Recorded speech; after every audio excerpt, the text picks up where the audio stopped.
అల్హమ్దులిల్లా. నమాజు నిధులు. నంబర్ 35. ఆమీన్ పలకడంలో పాపాల మన్నింపు.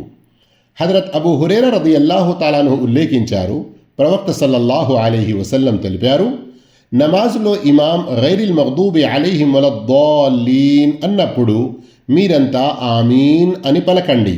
మీరు పలికే ఆమీన్ అల్లాహ్ దూతలు పలికే ఆమీన్కు అనుగుణంగా అవుతే ఆమీన్ చెప్పే వ్యక్తి పాపాలు క్షమించబడతాయి. బుఖారీ 782.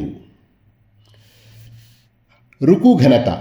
హజరత్ అబ్దుల్లా బిన్ ఉమర్ రదియల్లాహు అన్హుమా ఉల్లేఖించారు, ప్రవక్త సల్లల్లాహు అలైహి వసల్లం చెప్పగా నేను విన్నాను, మనిషి నమాజు కొరకు లేచి నిలబడినప్పుడు అతని పాపాలు అతని తల మరియు భుజాలపై వేయబడతాయి.